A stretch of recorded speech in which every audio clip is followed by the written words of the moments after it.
पुनाचल जो पर्वत है उसके ऊपर स्थित जो है सरोवरों का नाम बताते, क्योंकि एक ही कुलाचल के ऊपर एक एक सरोवर है ना। उन सरोवरों का यहाँ पर बताते हैं पद्म, महापद्म, दिगीचा, केसरी, महापुंडरीक, पुंडरीक, रदा शेषाम उपरि। माने उन पर्वतों के ऊपर, जैसा हिमवन पर्वत है उसके ऊपर पद्म सरोवर है ना। कौन सा सरोवर है? पद्म सरोवर है। और महाहिमवन जो है उसके ऊपर महापद्म सरोवर है। इसी प्रकार जो है पद्म, महापद्म, दिगीचा, केसरी, महापुंडरीक और पुंडरीक नाम से जो है ये 6 सरोवर जो है उन 6 पर्वतों के ऊपर विद्यमान है। और उसके बाद उन सरोवरों का जो है गहराई, लंबाई और चौड़ाई यहाँ पर बताते हैं। प्रथमो योजन सहस्राय मस्तदर्पदो विष्कम्भो हृदः। तो यहाँ पर बताते हैं उसका जो विस्तार जो है 1000 योजन का उसका विस्तार है ना। उसकी लंबाई जो है 1000 योजन का और उसकी जो है चौड़ाई जो है वो 500 योजन विस्तार वाला है। इसी प्रकार जो है इनके इन पद्म सरोवर की जो ऊंचाई और लंबाई और चौड़ाई बता दिया। फिर उसकी गहराई कितनी है तो बताते हैं 10 योजन अवगाह।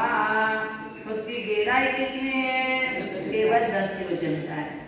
फिर आगे उन सरोवरों के बीच में क्या रहता है? तन्मध्ये योजनम पुष्करम। उन सरोवरों के मध्य में जो है 1 योजन विस्तार वाला पद्म होता है। तो होता है पद्म माने कमल होता है। और उसी के अनुसार जो है ये पहले जो है तो उन्होंने पहले सरोवर के जो बातें यहाँ पर बताई। फिर उसके बाद में आगे के सरोवरों में व्यवस्था कैसी है, महापद्म आदि में है, उसके लिए बताते तद द्विगुण हृदा पुष्कराणी च। तो वहां पर कह दिया तद द्विगुणा, जितना पद्म सरोवर का विस्तार है उसे दुगुना।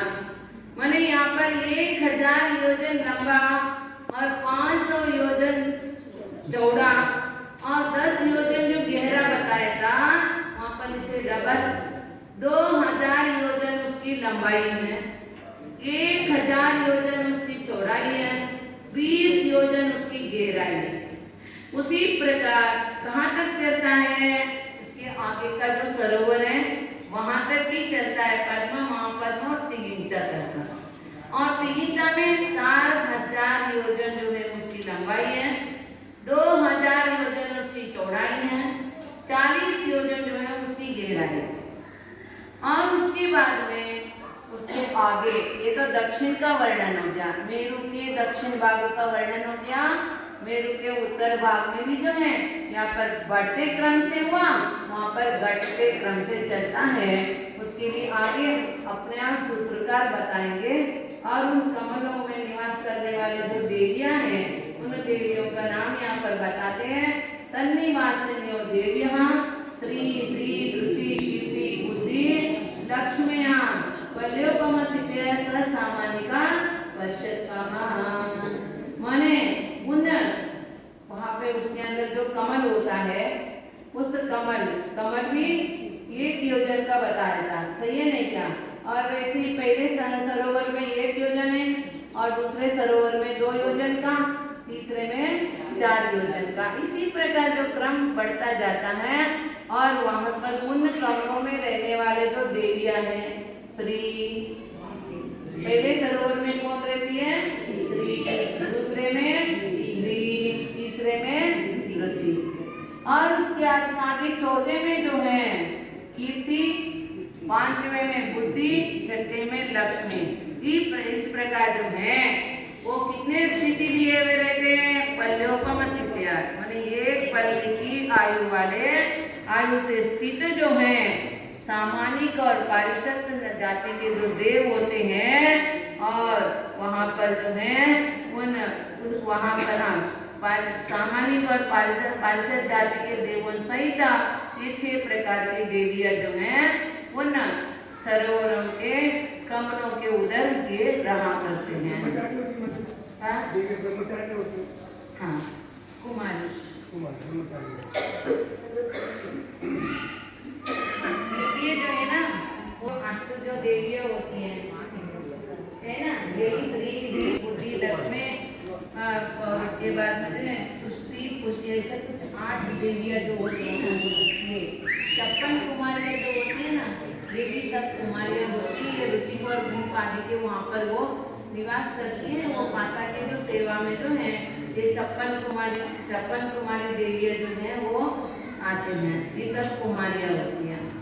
और आगे जो है ये 14 महानदियों का नाम बताते हैं, क्योंकि ये 6 पर्वत जो थे उन 6 पर्वत के ऊपर जो सरोवर है उन सरोवरों में से जो नदियां निकलती हैं, सरोवर तो 6 हैं लेकिन नदियां जो निकलती है वो 14 है। और वो किस प्रकार, उसके लिए आगे जो है सूत्र में अपने आप बताएंगे। गंगा सिंधु द्रोही द्रोहिता से हरितरिकाता सीता सीतोदा नारी नरकांता सुवर्ण कुला रूपे कुला रत्ना रत्नोदा सरिता तन्मध्यगाहा। माने उनमें से एक सरोवर से, माने पहले के सरोवर में 3 नदियां निकलती है। कितनी? 3 नदियां, गंगा सिंधु और रोहितास्या। ये पहले सरोवर से निकलते, पद्म सरोवर से। और उसके बाद में अंतिम जो सरोवर है पुंडरीक जो सरोवर है उसमें से भी 3 नदियां निकलती है। कौन कौन से? रत्ना रत्नोदा मत्ते और रूप्यकुला नाम के जो है नदी निकलती हैं। इसलिए उन दोनों में 3 6 हो गए, तो बीच के जो 4 सरोवर है उनमें से 2 नदियां निकलती है। लेकिन क्षेत्र जो है 7 है, तो इसलिए जो है एक क्षेत्र के बीच में 2 नदियां बहती है। जैसा आपने जो कौन सा क्षेत्र है, भरत क्षेत्र है, भरत क्षेत्र में जो है 2 नदियां बहती है, ये गंगा और, क्योंकि भरत क्षेत्र की जो विभाजन है, विभाजन के समय अपने आप जब मौका आता है तो मैं बता दूंगी उसका विभाजन कैसे बना, 6 खंड कैसे बने उसके लिए।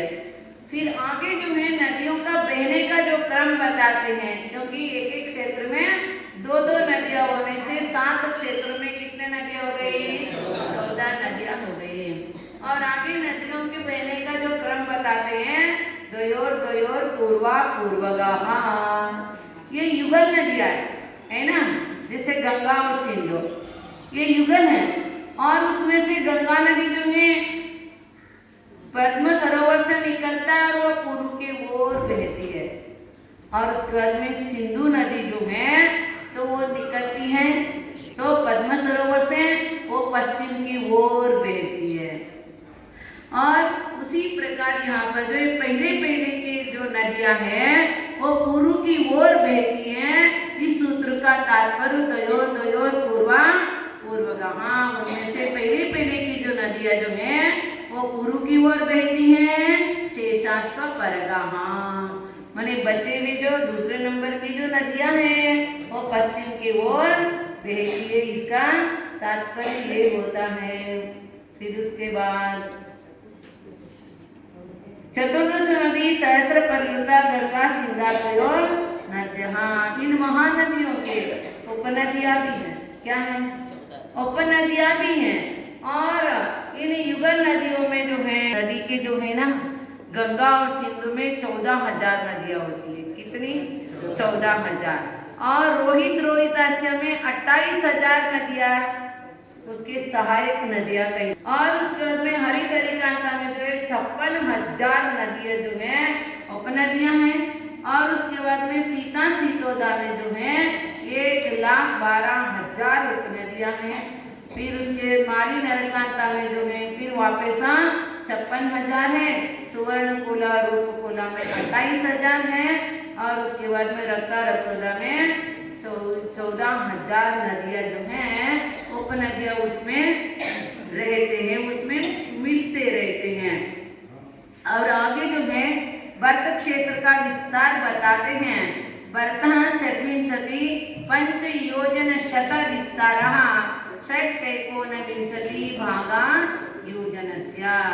माने भारत क्षेत्र का विस्तार कितना है तो बताते हैं षड्विंशति माने 26 और उसके बाद पंच योजना शता माने 526 योजन और उसके बाद में 19/6/19 बोलते हैं 19/6 ऊपर 6 है नीचे 19 है 6/19 है कितना है 6/19 है 6 को 19 भाग करने पर 526 योजन और 6 को 19 भाग करने पर जितना विस्तार है उतना विस्तार जो है एक भारत क्षेत्र का है।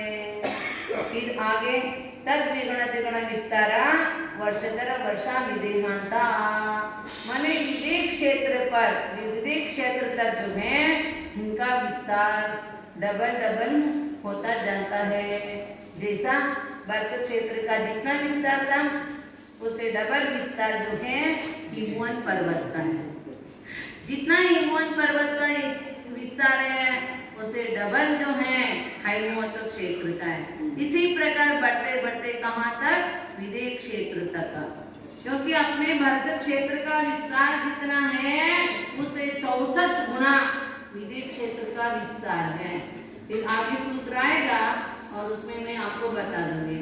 फिर आगे बताती है विदेश क्षेत्र तक बताया, उसके आगे बताते हैं उत्तरा दक्षिण तुल्याः। जिस प्रकार दक्षिण में क्षेत्र आदि का जो विस्तार वगैरह है क्षेत्र पर्वत नदी आदि का उसी के अनुसार जो है उत्तर में भी घटते हुए क्रम से जो उसका विस्तार आदि बताया गया है। फिर जो है कौन कौन से जगह पर काल का परिवर्तन होता है और बताते भरत ऐरावती और रुद्राशो सट समयागम सर्पिण अवशेषिण्याम। भरत और ऐरावत क्षेत्र में 6 कालों से युक्त ह्रास और वृद्धि के क्रम से जो है 6 कालों का परिवर्तन होता है। कितने कालों का 6 कालों का परिवर्तन होता है। कहाँ पर भरत और ऐरावत क्षेत्र में वहां पर जीवों का अनुभव आदि में जो है बढ़ती और घटती न्यूनता होती रहती है। और उसमें बताते हैं यहाँ पर तो 20 कोड़ा कोड़ी जो सागर होता है वो उसको एक कल्पकार में 20 कोड़ा कोड़ी सागर होता है। उसके 2 भाग है, एक उत्सर्पिणी और दूसरा अवसर्पिणी। उत्सर्पिणी भी 10 कोड़ा कोड़ी सागर का है और अवसर्पिणी भी 10 कोड़ा कोड़ी सागर